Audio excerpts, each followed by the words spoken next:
Bonjour, bonjour, j'espère que vous allez bien. On se retrouve aujourd'hui avec une nouvelle vidéo. Alors c'est actuellement le printemps depuis 2 jours, mais il fait un temps absolument épouvantable dehors. Et donc je me suis dit que pour bien enfoncer le couteau dans la plaie comme ça, eh bien je pourrais vous parler aujourd'hui de toutes ces plantes à la maison que je trouve moches. Alors dans les plantes que je vais vous présenter, il y en a qui... elles sont pas hyper belles, mais ça va, ça passe, il faudrait juste que je m'en occupe un petit peu mieux. Et il y en a qui sont carrément à l'article de la mort, donc il va y avoir un petit peu de tout, mais je trouvais ça intéressant de les montrer parce que déjà d'une part j'en parle beaucoup moins ici, parce qu'en général quand je vous montre mes plantes, j'aime bien vous montrer celles qui vont bien, ou alors celles où je suis en train d'essayer de les sauver, etc. Donc je vous montre un petit peu le processus. Mais il y en a où je suis un petit peu plus honteuse parce que je m'en occupe moins bien et que je sais que c'est un petit peu de ma faute si elles sont pas en super état. Et il y en a d'autres carrément où en fait je sais pas, je sais pas ce qu'elles ont, je sais pas ce qu'elles font. Donc elles dépérissent lentement, elles ont passé un hiver un petit peu bof et donc aujourd'hui elles ont une tête pas hyper agréable à regarder. Et du coup je me suis dit que ce serait l'occasion, un petit peu pour dédramatiser, parce que j'ai, je sais pas, 70 plantes à la maison, quelque chose comme ça. Elles peuvent pas toutes être au top de leur forme tout le temps. Il y en a avec lesquelles je me débrouille moins bien, il y a des périodes aussi dans l'année où j'ai moins de temps pour m'en occuper, donc il y en a qui... s'en accommodent moins bien que d'autres parce que la plupart de mes plantes elles sont habituées à ce que je les arrose un petit peu moins que ce qu'elles devraient l'être et elles survivent assez bien comme ça, mais il y en a d'autres, dès que je change un tout petit peu mes habitudes d'arrosage ou que j'ai un petit peu moins de temps à leur accorder, tout de suite elles font la tête et il n'y a plus personne. Bref, je me suis dit que ça pourrait être intéressant de regarder tout ça ensemble, donc je vais arrêter de blablater et je vais commencer tout de suite avec la première plante. La première plante dont je voulais vous parler, c'est ce philodendron Birkin que j'ai à la maison depuis plusieurs années, qui a énormément poussé depuis que je l'ai, mais qui a aussi des thrips et qui donc régulièrement me fait des feuilles toutes jaunes, toutes moches et qui poussent un petit peu de guingouin comme ça. Alors... ça fait partie de ces plantes qui ne sont pas non plus horribles, mais moi je trouve qu'il est quand même pas super en forme, qu'il est pas hyper joli. En plus il est toujours dans son pot de nursery, donc vous voyez les petits pots de jardinerie comme ça. Je l'ai arrosé il y a pas longtemps, c'est pour ça qu'il goûte, mais voilà, c'est pas l'idéal. Donc en fait, ce qui se passe concrètement, c'est que cette plante, elle a besoin que je lui enlève les feuilles qui sont jaunes, que je lui refasse un énième traitement contre les thrips et que je la rempote. Et tout de suite, elle aurait bien meilleure mine. Mais ça traîne, et donc forcément en attendant son état ne s'améliore pas. Donc en fait je me contente un petit peu du minimum, hein. Quand les feuilles tombent, je les enlève, grosso modo c'est ça. Je lui mets un petit peu d'eau de temps en temps et c'est tout ce que j'ai fait. Mais là elle aurait vraiment besoin d'un rempotage, elle aurait besoin d'un nouvel engrais, donc du coup forcément si elle a du nouveau terreau ça résoudrait ce problème là aussi. Et elle a besoin d'être douchée et d'être traitée, et déjà ça irait beaucoup mieux et je pense qu'elle aurait bien meilleure mine. Deuxième plante dont je voulais vous parler, il s'agit de ce syngonium que je vous avais présenté en vidéo, je vous avais montré quand je l'avais acheté. Et en fait, ce qui se passe, c'est que je ne sais pas pourquoi j'ai acheté cette plante, parce que je suis pas fan de syngonium. Alors je sais pas ce qui s'est passé, je pense que j'étais rentrée dans la jardinerie en me disant je vais acheter une plante et que j'avais rien trouvé qui me plaisait, et donc je m'étais rabattue sur une petite plante en me disant mais si, elle est mignonne, elle a les feuilles un peu pourpres et tout, ça va être super, machin truc. Mais en fait, c'est pas une plante que j'apprécie particulièrement, donc je ne m'en occupe pas particulièrement bien, donc voilà, hein, elle évolue pas particulièrement bien à la maison. Alors une solution toute simple, c'est que je pourrais carrément la donner, et d'ailleurs je pense que c'est ce que je vais faire parce que ce serait vraiment mieux pour elle si elle pouvait trouver un foyer avec des gens qui l'apprécient à sa juste valeur, et que donc elle puisse évoluer et grandir et devenir super belle, montrer tout son potentiel, parce que là elle fait vraiment pitié avec ces 4 pauvres feuilles là qui ont bien du mal à évoluer, tout simplement parce que je m'en occupe pas bien, hein. Vu que je l'apprécie pas tellement, forcément ça s'en ressent aussi sur l'état général de la plante, donc ça sert à rien que je la garde, je vois pas pourquoi je lui fais ça et je me fais ça. Donc je pense qu'il va être temps que je lui dise au revoir, parce que vraiment, là c'est même pas qu'elle a été malade ou de qui de quoi, non, c'est juste qu'elle pourrait être magnifique cette plante, mais ce n'est pas le cas parce que, voilà, suis pas au taquet avec elle. Donc le mieux, je pense, c'est qu'elle aille dans une nouvelle famille pour pouvoir exprimer son plein potentiel. La plante suivante dont je voulais vous parler, c'est de mon Alocasia Pink Dragon. Et alors là, il va pas falloir que je fasse l'andouille parce qu'il y a de l'eau dans l'assiette que je suis en train de tenir. Cette Alocasia, je vous en ai déjà parlé plusieurs fois. J'adore ces tiges qui sont roses, tachetées, les feuilles sont magnifiques. Je vous l'avais montré plusieurs fois en vidéo aussi, je vous l'avais montré aussi sur Instagram. Elle avait eu, je sais pas quoi, des petites bébêtes, je sais pas quoi, je m'en étais débarrassée. Et puis en fait, comme je vous le disais, j'ai eu moins de temps ces derniers mois, j'ai un peu espacé les arrosages.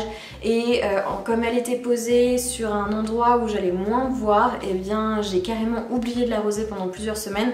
Et donc la seule feuille qui lui restait, qui était absolument magnifique, eh bien y est passée. Donc elle s'est retrouvée sans aucune feuille. Et je me suis dit que j'avais quand même envie d'essayer de la sauver. Donc là, concrètement, elle est hideuse, hein, on est d'accord. Il lui reste qu'un petit trognon où il n'y a rien du tout. Mais je l'ai passé en ponne en me disant que peut-être ça l'aiderait parce que j'ai vu que chez beaucoup de personnes, les Alocasia en ponne, ça fonctionnait super bien. Donc c'est un test, on verra bien comment ça va évoluer. Pour le moment, il n'y a rien qui se passe. Mais ici, le morceau qui reste est toujours bien ferme. Les racines, j'ai regardé il n'y a pas longtemps, sont toujours blanches. Donc je croise très très fort les doigts pour qu'elle reparte. Mais en attendant, une belle plante quoi. Là on peut pas appeler ça une belle plante en toute bonne conscience, ce n'est pas possible. Mais je n'ai pas abandonné, j'attends patiemment, j'espère très très fort qu'elle va repartir. Et si elle repart, mais je serais tellement joie de voir que en fait j'ai enfin trouvé un médium pour cultiver les Alocasia qui fonctionne. Pour la plante suivante, on reste un petit peu dans le thème de c'est pas si pire. Et oui, j'ai dit c'est pas si pire, mais je fais ce que je veux. Mais c'est pas génial non plus. Il s'agit de mon philodendron micans que j'adore, qui avait énormément poussé cet été, qui a chopé des trips et qui a perdu la moitié de ses feuilles. Donc quand on la voit comme ça en vidéo, on se dit bah ça va Anaïs, t'exagères, elle est quand même pas si laide que ça cette plante. Mais comparé à ce qu'elle était avant, bah si en fait là elle est pas au top de sa forme, clairement pas. Elle arrête pas de perdre des feuilles, donc à chaque fois que je la prends pour aller la doucher, pour aller la traiter, pour aller la rincer, etc. Et bien en fait elle a plusieurs feuilles qui tombent, ce qui fait que je suis toujours en train de me dire mais tu vas finir nue ma pauvre fille, il faut que tu te calmes. Et en même temps je désespère un petit peu de me débarrasser de ces trips qui me mènent la vie dure. En particulier c'est vraiment sur quelques plantes seulement. Et donc celle-ci c'est une de celles qui a été touchée le plus durement par l'infestation. Mais vraiment je suis tristesse de voir cette plante qui perd ses feuilles à tout va et qui était si belle l'été dernier. Donc j'espère que là avec le retour des beaux jours elle va avoir un petit recrudescence de croissance. Faudra pas que j'oublie l'engrais etc. Je me demande même si je pourrais pas carrément changer le terreau pour lui remettre un terreau frais pour qu'elle puisse repartir de plus belle, et puis peut-être que ça aiderait un petit peu aussi avec les trips. Mais vraiment, à première vue comme ça, on se dit ça va, mais comparé à ce qu'elle était avant, franchement, c'est pas la joie. La plante suivante dont j'avais envie de vous parler, c'est ma fougère asparagus. Et alors, ceci est une plante morte. Concrètement, cette plante est posée sur mes étagères au-dessus de la cuisine. Je l'oublie tout le temps pour les arrosages. Voilà le résultat. Donc ça, je vais pas mentir, je pense que j'avais quand même fait une croix sur cette plante en arrivant ici, quelques mois après être arrivée ici, en me disant bon, je la laisse où elle est, mais il est fort probable qu'elle ne survive pas. Clairement ça a été le cas, c'est pas du tout une surprise. Alors je l'avais quand même mis dans un petit pot en céramique sans trou pour qu'elle conserve plus l'eau et plus l'humidité. Mais si je l'arrose une fois par mois, ça fonctionne pas, c'est ce qui s'est passé. Bon bah voilà, hein, elle a rendu l'âme il y a quelques semaines. Je l'ai laissée quand même sur le dessus des étagères parce que j'en sais rien par habitude. Mais là je crois qu'elle peut aller au compost, hein, elle ne repartira pas. Elle est sèche de chez sèche, il n'y a plus un seul brin vert sur cette plante. Donc je pense que voilà, on peut dire que ça ne sert à rien de la garder. Je voulais aussi inclure dans cette vidéo ma Calathea zebrina. Je vous en ai déjà parlé en vlog, je vous avais déjà montré qu'elle était pleine de trips, je l'ai passée en ponne. Elle a perdu toutes ses feuilles, donc j'ai absolument tout coupé, ce qui fait qu'il ne reste rien. J'ai 2 nouvelles pousses, donc c'est quand même une super bonne nouvelle. J'ai 2 feuilles qui sont en train de repartir. Mais pour le moment, je l'inclus dans la vidéo des plantes moches parce que concrètement, il y a 2 bouts de verre dans un énorme pot, c'est pas hyper esthétique. Alors je sais que normalement, avec un peu de patience, elle devrait repartir, mais en attendant, voilà, j'ai ça dans le salon et c'est pas hyper beau. Et enfin, la dernière plante dont je voulais vous parler, que je voulais inclure dans cette catégorie des plantes moches, c'est mon Ficus lyrata. Alors quand vous la voyez comme ça à l'écran, vous vous dites mais enfin Anaïs, pourquoi tu voulais nous en parler? Elle est très bien ta plante. Oh oui, elle est extrêmement bien.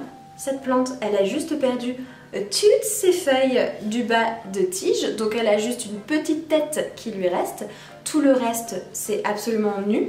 Elle en a une dernière qui est en train de jaunir juste ici et qui devrait ne pas trop tarder à tomber. Je vous ai d'ailleurs montré une photo sur Instagram de la dernière feuille qui est tombée, donc elle a perdu toutes les énormes feuilles qu'elle avait.